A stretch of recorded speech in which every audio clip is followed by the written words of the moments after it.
wa Yesu Kristo. Haya, kwenda. Moto. Moto. Palipowepo wako kuna amani tele. Palipowepo wako kuna uponyaji tele. Pokea, pokea, pokea, pokea. Mahali hapa watu waguse, shusha uwepo wako Bwana. Mahali hapa watu wapone, shusha uwepo wako Bwana. Mahali hapa watu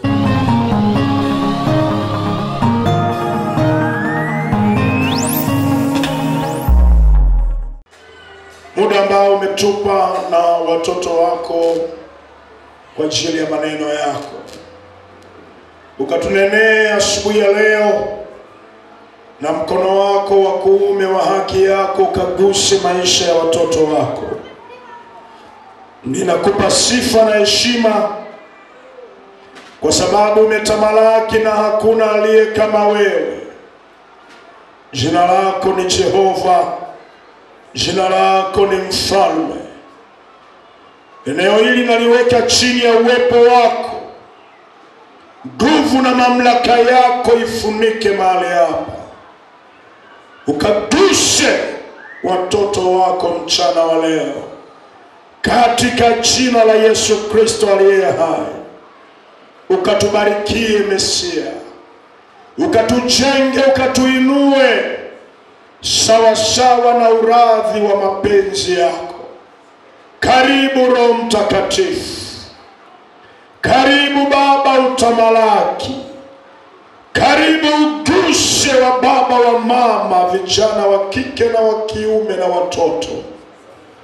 Kwa moto wa Roho wako gusa maisha ya watoto wako, nira zikavunjike, ngome zikaanguke, vifungo viachie.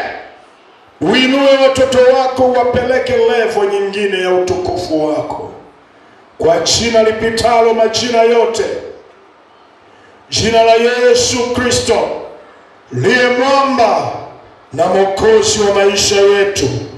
Na kila mwenye pumzi na aseme amina iliyojaa. Mpe Yesu makofi mazuri sana. Haleluya.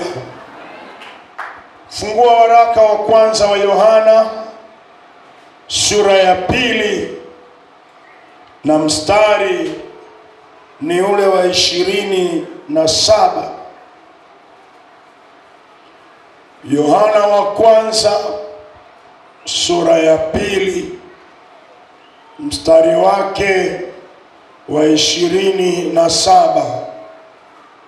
Imeandikwa hivi: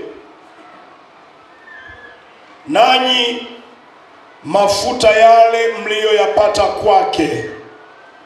Naomba useme mafuta yale. Sema kwa afya, mafuta yale. Nanyi mafuta yale mliyoyapata kwake yanakaa ndani yenu. Mwambie jirani yako, jirani yale mafuta niliyoyapata kwa Bwana yanakaa ndani yangu. Sema amina iliyojaa. Anasema nanyi mafuta yale mliyoyapata kwake yanakaa ndani yenu. Wangapi unataka mafuta hayo yakatibuliwe ndani yako mchana wa leo? Hebu nisikie amina inayomtia moyo Roho Mtakatifu.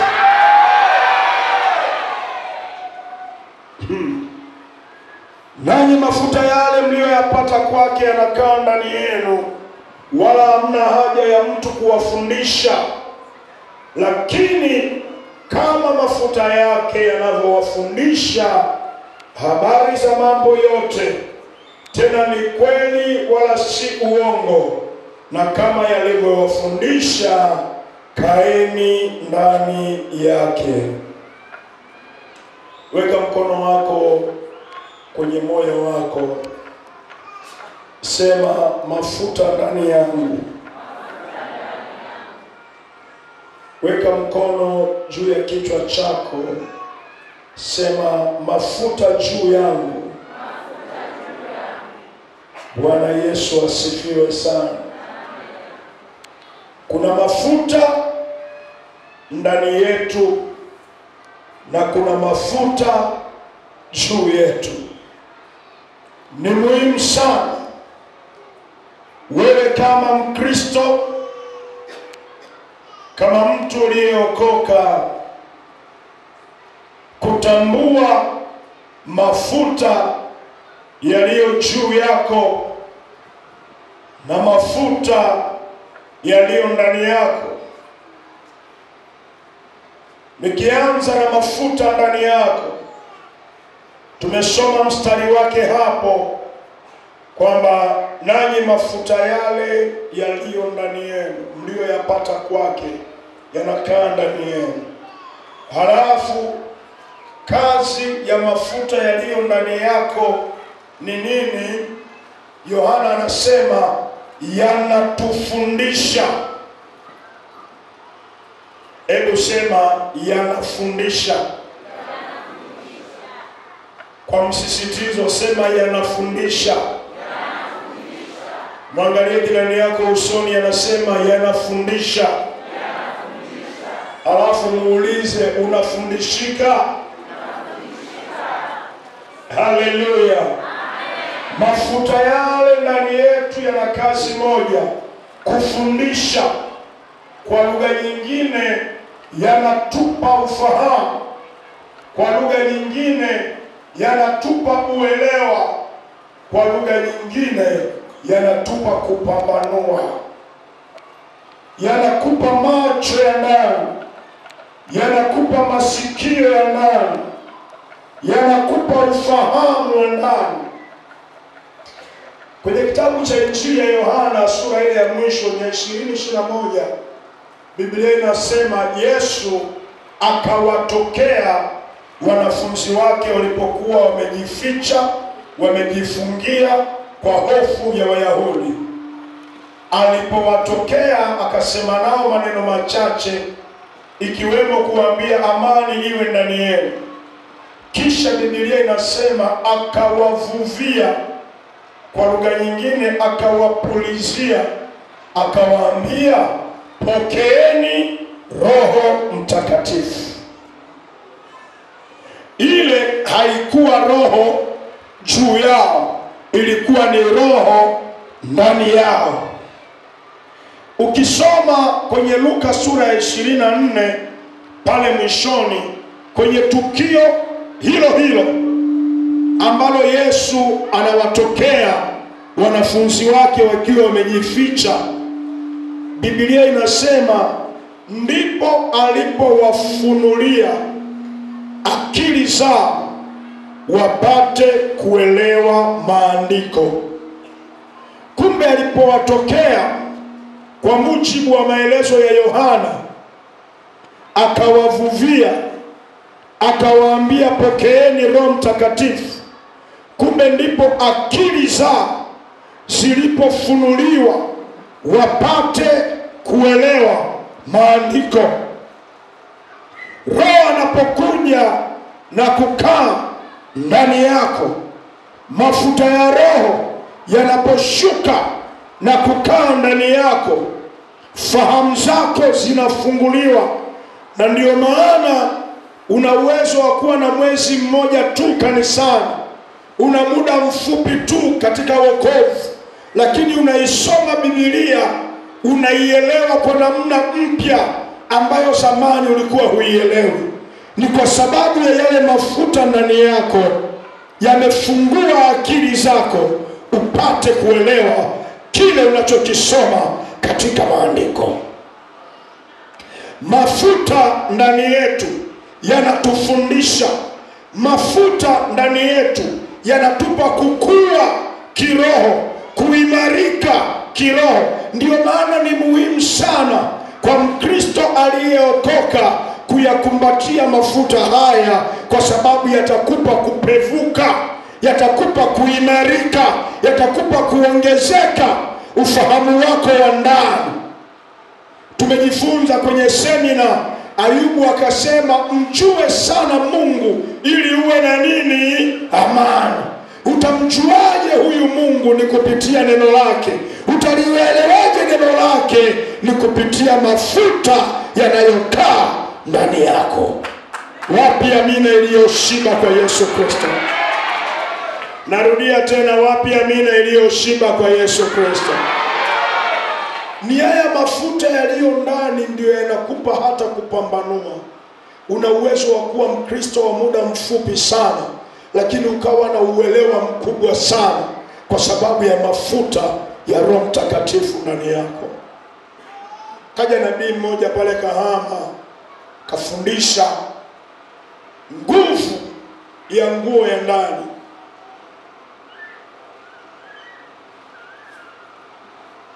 Narudia tena ndugu wananchi,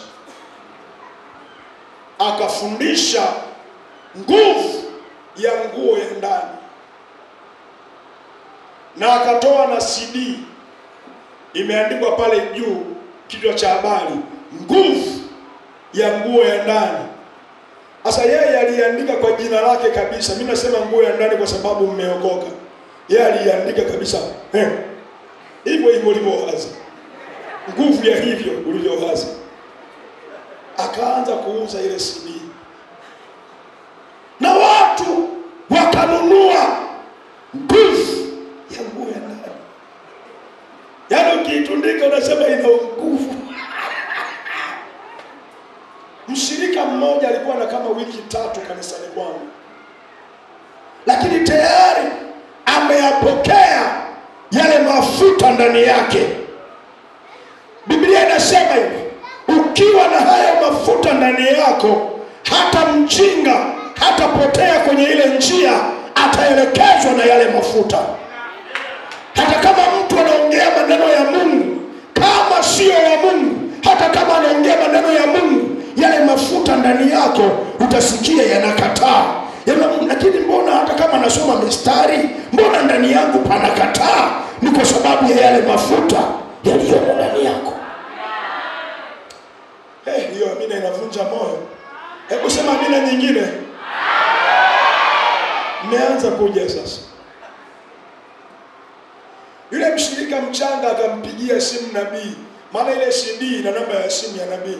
Alo, Bwana asifiwe. Mimi ni fulani bin fulani, ninaabudu Shalom Temple. Napenda nikuambie wewe sio mtumishi wa Mungu. Akamwambia, kwa misingi ipi? Somo lako sio. Nipe sababu. Sina, ila ndani nasikia wewe sio. Akamwambia, unacheza na nabii wa Bwana. Kufikia kesho saa 6 kama hujatubu unakuwa kichaa wewe na familia yako. Akamwambia, hapa weuki mtu, utaweuka wewe na mke wako. Haya mafundisho ya kwako sio. Kwa nini? Mafuta ndani yake. Hebu geukie jirani yako, mwambie mafuta ndani yake. Mshike mkono, mwambie unayo lakini wewe. Mwangalie usoni kwa herufi kubwa, muulize unayo. Wangapi wanayo hayo mafuta ndani yao? Na wangapi mnataka tukayatibue yale mafuta ndani yako mchana wa leo? Naanza kusikia vizuri asubuhi ya leo. Nasema wangapi wanataka tukayatibue hayo mafuta ndani yao? Mko tayari? Tumeenda kuyavurumua hayo mafuta ndani yenu. Mko tayari? Upande huu unaona kuna kiangazi, mawingu na mvua za rasharasha. Hapa kidogo kuna dalili nzuri. Mko tayari upande huu? Si unaona hapa? Je, mko tayari hapa nyewe watu? Hebu nirudi huku, labda hali ya hewa imebadilika. Mko tayari nyewe waheshimiwa? Alafu nyewe wanaume unajua hata mnapozi sana. Ona kama vile endelea kuhubiri tunakusikiliza. Wanaume oye. Weka basi ile ujazo. Wanaume oye. Wanaume safi. Wanaume juu. Hebu mama wapongezeni hao wazee. Mfanye vizuri, mtakosa hela ya matumizi. Wapongezeni hao wazee. Sema amina yenye afya. Mchana wa leo tunaenda kuyatibua hayo mafuta. Kuna watu hautaenda kula, mkutano utakukuta bado unafurumuka na hayo mafuta. Nataka mkale. Narudia tena, kuna wengine hamtaenda kula, mkutano utakukuta bado mafuta yamechemka ndani yako. Wale tu wanaoamini hivyo, hebu wampe Yesu kelele za shangwe. Haleluya! Weka mkono kifuani, sema mafuta ndani yangu yananifundisha, yananiongoza, yananipa kukua. Sema amina yenye afya. Sema amina yenye afya. Bahati mbaya sana tuna kizazi ambacho hakitaki kutumia mafuta ambacho kinayo ndani yao. Wanataka kulipia kila kitu. Kulipia maombi, kulipia kusoma neno. Wanataka mtu fulani afanye kwa niaba yao. Lakini Mungu ninayemtumikia anataka kuinua jeshi la watu wenye uwezo wa kutumia mafuta yaliyomo ndani yao, akapindua historia ya ulimwengu tulio nao. Kama wewe ni mmoja wao, nisikie amina iliyoshiba. Watu ambao wana mafuta na hawayatumii, hawaombi, hawasomi neno, hawajilishi, ni sawasawa na yule mtoto mkubwa kwenye familia ya akina mwana mpotevu. Yule mtoto mkubwa na yeye alipotea. Tofauti na mdogo wake ni kwamba mdogo wake alipotelea nje, yeye alipotelea ndani. Kuna watu wako kanisani wamekalia viti, na sasa hivi mnasema amina, lakini ulishapotea muda mrefu. Mwangalia jirani yako usoni, mwambie sura yako inaonyesha anaongea habari zako. Ni mtoto ndani ya familia, lakini anashindwa kutumia haki zake ndani ya familia. Na hata yule aliyepotea aliporudi, ametambua nafasi yake na baba akamuinua. Yule aliyepotelea ndani akazira. Ukiona kuna mshirika kanisani anazira, eti kwa sababu tu watumishi wamemkwaza 1, 2, 3, au kwenye kwaya amekwazwa, au kwa vijana amekwazwa, ujue huyo mtu amepotelea ndani.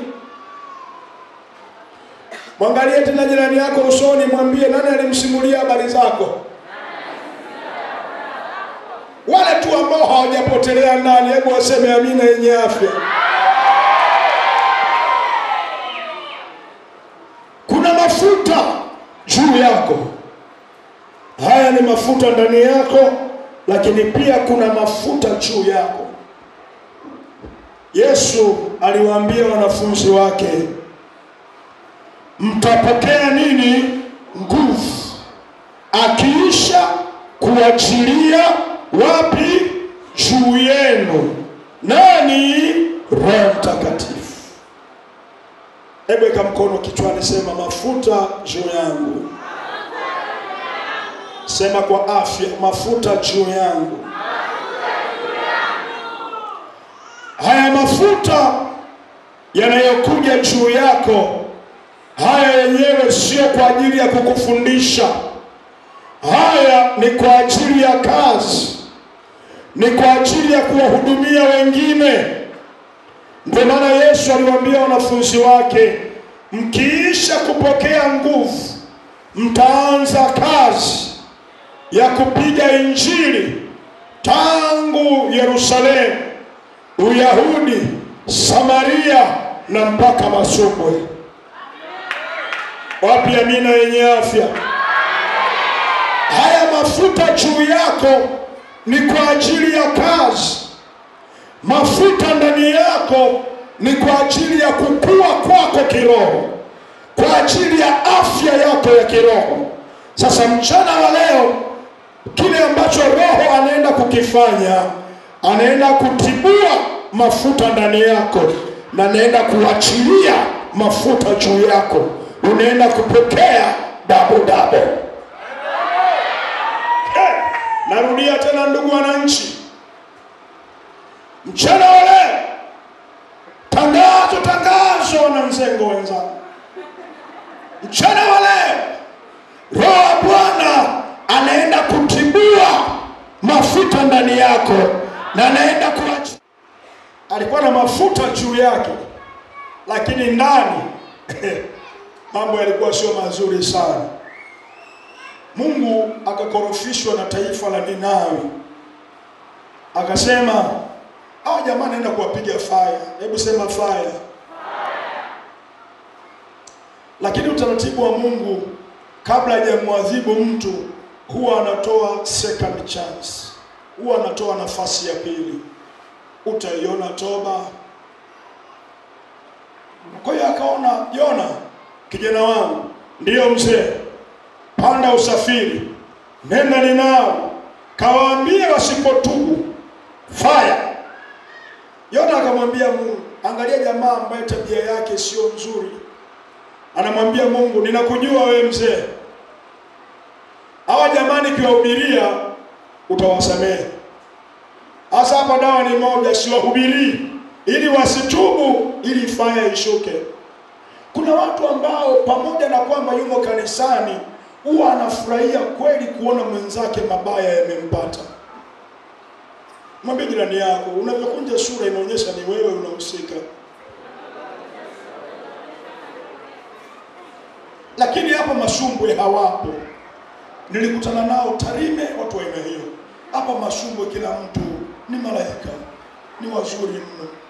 Oh, wanasikitika mtu akipata mabaya. Hata sura zenu zinaonyesha. Haleluya. Mshike jirani yako mkono, mwambie hongera sana. Yona anamwambia Mungu, ninakujua wewe mzee, unaenda kuwasamea hao jamaa. Siendi. Mungu akasema unaenda. Yona akasema siendi. Mungu akasema unaenda. Yona akasema naenda stendi, lakini napanda basi usilolijua. Akakata kona akaenda kupanda boti. Huyo Tarishishi. Mungu akamwangalia akasema, dogo unijui. Katikati ya safari dhoruba ikatokea. Watu wakaanza kutupa mizigo yao.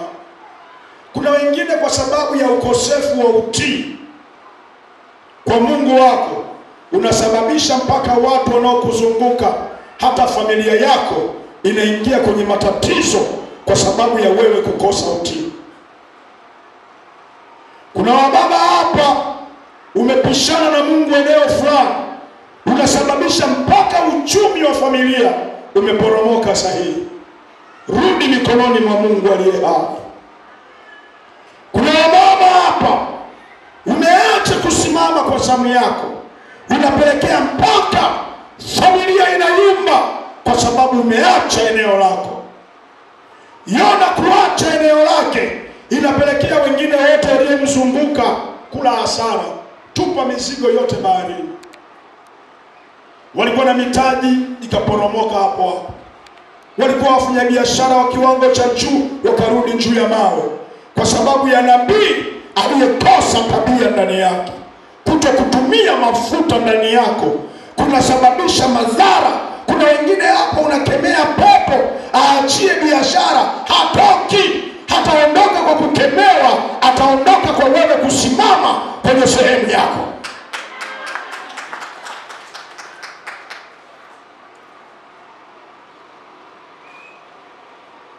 Mara nyingi natia moyo wa shirika, uwe mtu mwenye uwezo wa kusimama kwa miguu yako miwili na ukasababisha mambo yaende. Hilo ndio kanisa ambalo Yesu analitaka. Wapi amina? Wapi amina? Walipotupa kila kitu na bado dhoruba inaendelea, wale jamaa wakakaa wakasema, jamani, kila mmoja kwa dini yake apige magoti aombe Mungu wake. Hii ngoma hii sio tu ya dhoruba ya shida ya baharini. Hapa kuna mkono hapa.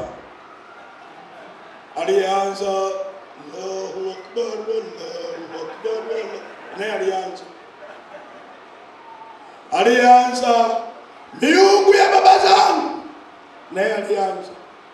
Yona akapiga usingizi, maana yeye anajua siri iko wapi. Kuna watu hapa umeakorofisha, wengine wanahangaika, wala wewe uhangaiki. Unajua siri iko wapi?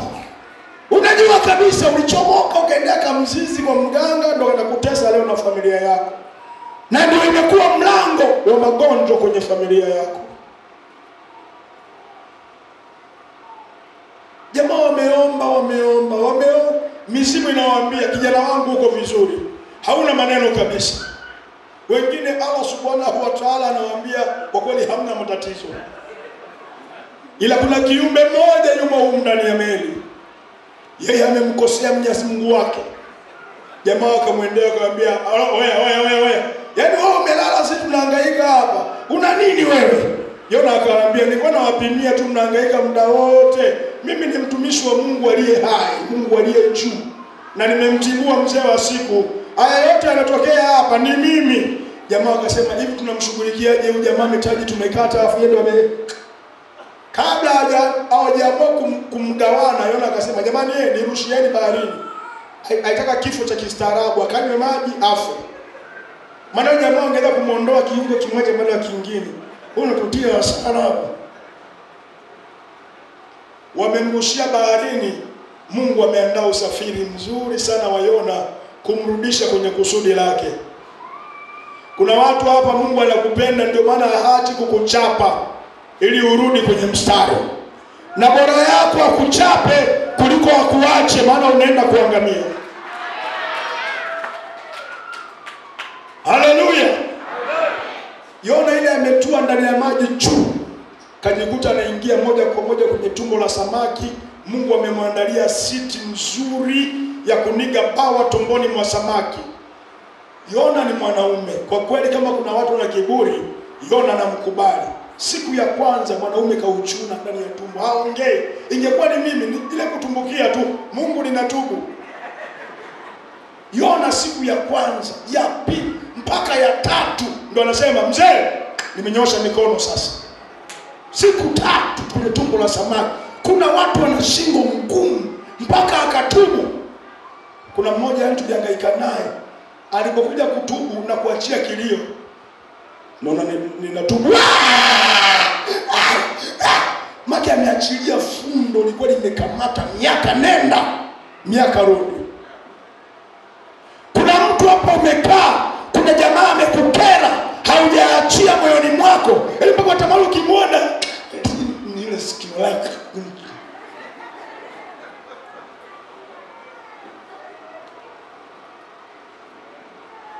Hivi naongea na watu mahali hapa. Siku ya tatu jamaa ndo ananyoosha maelezo, kidume kimepondwa tumboni mwa samaki siku tatu. Mwagiwa nyongo ya samaki. Unajua ukiingia tumboni mwili huo unasukuma nyongo kuyeyusha chakula. Yona anamwagiwa nyongo ya kuyeyushwa, hayeyuki. Siku tatu anaungua tu. Tubu mtu hapa.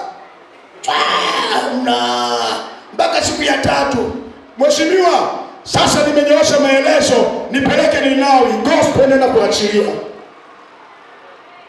Watu wako pwani ya Ninawi na vinguo vyao vya ndani wanaogelea. Majira ya mchana saa 9 kwenda saa 10. Mwingine anasema imeandikwa wapi? Haijaandikwa, anakopa kwa matumizi ya ofisi yako. Ukaanza kushangaa, wanaona ni kama wimbi sio wimbi, ni kama meli sio meli, ni kama submarine sio submarine, inakuja kwa spidi isiyokuwa ya kawaida, maana ndani yake imebeba nabii mwenye kiburi. Vyombo vya habari vikamiminika pwani.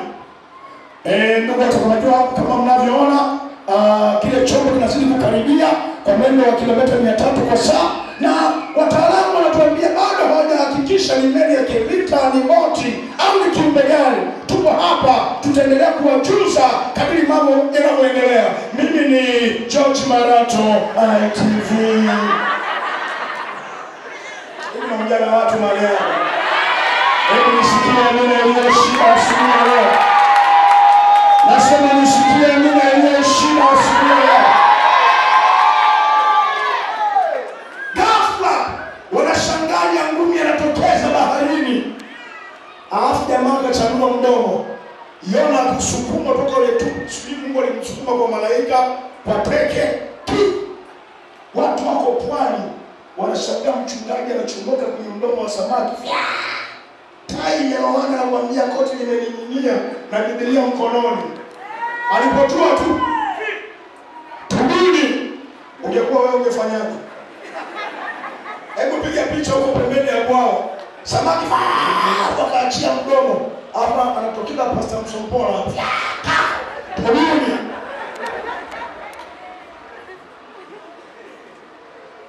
Habari zikaenda Ikulu. Mheshimiwa Rais, ninaongea mimi ni afisa usalama katika wilaya hii ya Ninawi, na kuna tukio limetokea. Kuna chombo cha usafiri kimekuja, ni kama samaki, bado hatujaamini kama ni samaki kweli. Kimekuja hapa na ametelemka mtumishi wa Mungu toka mdomoni mwa samaki na anasema tutubu. Rais akasema vyombo vya habari, kamera kibao, ndugu wananchi, hali ya dharura, maombi ya siku 3, toba. Hebu nisikie amina iliyoshiba. Nasema nisikie amina iliyoshiba. Sasa kuna wengine mpaka wabanwe, mpaka wachapwe, mpaka wasumbuliwe na Mungu ndipo wamtii Bwana. Mungu hapendi hiyo. Anataka watu ambao wao ndio wanatamani Bwana awatumie, wao ndio wanatamani Mungu awainue, wao ndio wanatamani Bwana awatume kwenye kazi yake. Kama wewe ni mmoja wao, nisikie amina iliyojaa. Yaani kuna mwingine ili atoe mpaka mlete mhubiri apige mle kwenye moyo wake, adonge kwenye ule moyo mpaka alie 50,000.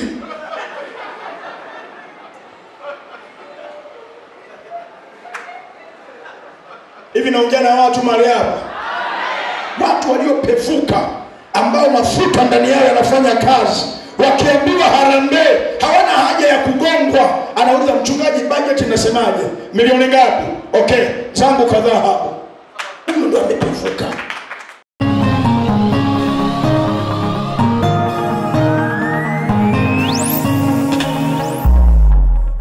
Yesu Kristo. Inua mikono yako miwili juu. Riba shakataraba sakaraba shika.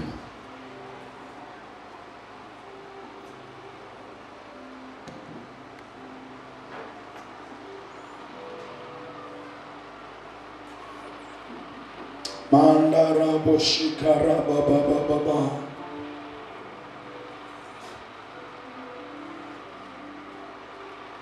Asante Yesu.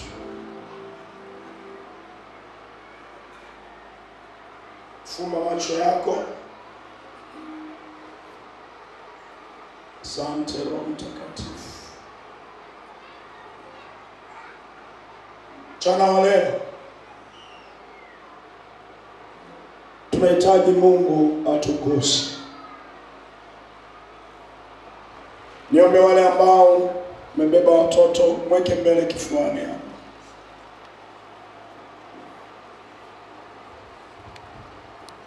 Mungu wangu uliye hai, Bwana wangu na Mwokozi wangu,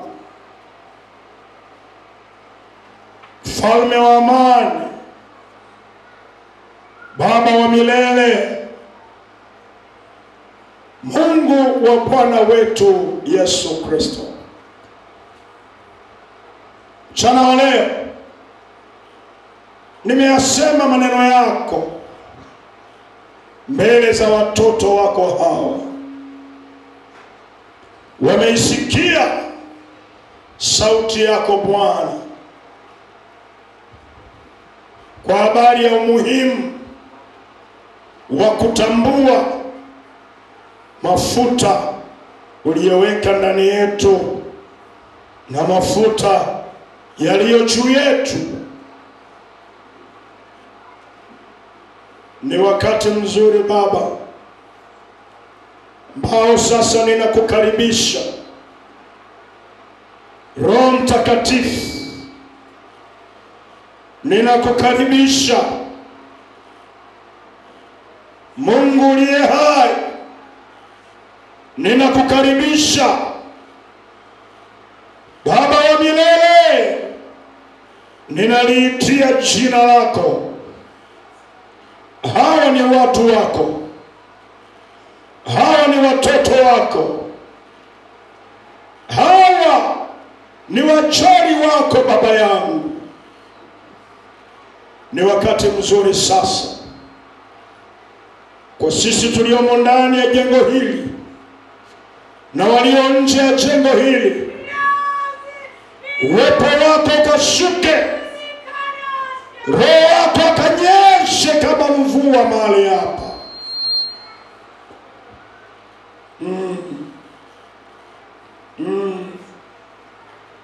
Ndani ya muda mfupi Roho Mtakatifu anaanza kugusa watu katikati ya kutaniko hili. Achia tu moyo wako wazi, na hata kule nje mtu akiguswa na nguvu za Mungu akaangushwa huko nje, mumuinue mumulete huko ndani mara moja. Niombe Shalom Fine nisaidie kufanya utumishi hapa. Mtu wa Mungu, kaa tayari mtu wa Mungu. Mtu akiangushwa muinue mara moja, mtoe katikati huko, msikae tu na hapo katikati. Kuna mtu hapo. Rika satarabo shika. Geuka nyuma yako kidogo hapo. Letea mtu hapo katikati. Kwa jina la Yesu. Kwa jina la Yesu. Kwa jina la Yesu. Kwa jina la Yesu. Anza kupokea sasa. Anza kupokea sasa. Anza kupokea sasa. Anza kupokea sasa. Anza kupokea sasa. Kila mmoja ndani ya jengo hili na huko nje, anza kuinua sauti yako juu mbele za Bwana. Raba satare baba baba baba baba baba. Moto wa Roho Mtakatifu. Rika satare baba shekere bebe. Fire. Mandarabo sikatalaba. Kwa jina la Yesu Kristo, kila mmoja ndani ya jengo hili anza kuomba, anza kuomba. Moto wa Roho Mtakatifu gusa maisha yako. Mafuta, mafuta ya Roho kwa jina la Yesu Kristo aliye hai. Mafuta, mafuta ya Roho, mafuta ya Roho ndani na juu yake. Ramasata baba baba baba baba baba baba baba. Kuna uko kwenye vitu vyao, Bwana anagusa maisha yao. Pokea, pokea, pokea, pokea, pokea kwa jina la Yesu Kristo aliye hai. Baba sata baba baba baba baba. Mafuta, mafuta, mafuta, mafuta. Roho Mtakatifu. Kila mmoja omba, omba, omba, omba, omba, omba, omba, omba, omba, omba. Sema na Bwana wa majeshi. Sema na mfalme wa amani. Sema na mtakatifu wa watakatifu. Nakele baba hapa. Rumba koko sekete. Moto wa Roho Mtakatifu. Rumba sata rabo bebe. Yes, Bwana akupake mafuta kwa jina la Yesu.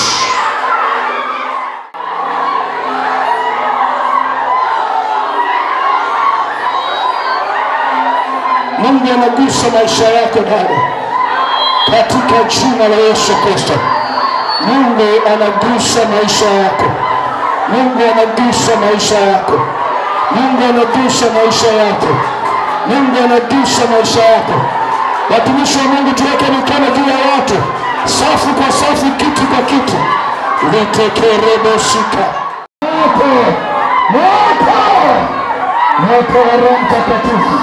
Wake ndani ya maisha yako. Wake ndani. Wameke mikono msogeze mvunja. Rekebo seteke. Pokea. Pokea, pokea, pokea, pokea. Neema ya Mungu ikuguse. Neema ya Mungu ikuguse. Mafuta ya Roho Mtakatifu. Mlete hapa, Mungu anagusa maisha yake. Rekebo koko seteke reba. Mweke hapa. Vunja roho, kuna roho inavunjika ndani yake. Vunja roho chafu. Unakuwa huru. Alo, shika miguu hiyo. Vunja hiyo roho chafu. Inaachia maisha yake. Mwondoe kwenye nyaya hapa. Rekebo soto, rekebo sika. Mandarabo. Ninatangaza mahali hapa, roho zote chafu za kipepo, roho za kuzimu chini kila aina ya roho chafu. Sahi ni wakati wako wa kuchomoka, ni wakati wako wa kusarenda. Unawaachia watu mahali hapa, unawaachia watu mahali hapa. Kuna operation ya Roho Mtakatifu unaendelea mahali hapa. Fire! Mlete hapa ile mwenyewe, mlete. Mandira basakata. Ninakuweka huru kwa jina la Yesu Kristo. Mungu mguse maisha yako, jina la Yesu Kristo. Mungu wangu, Mungu wangu, Mungu wangu. Andarebo sete kerebo shika.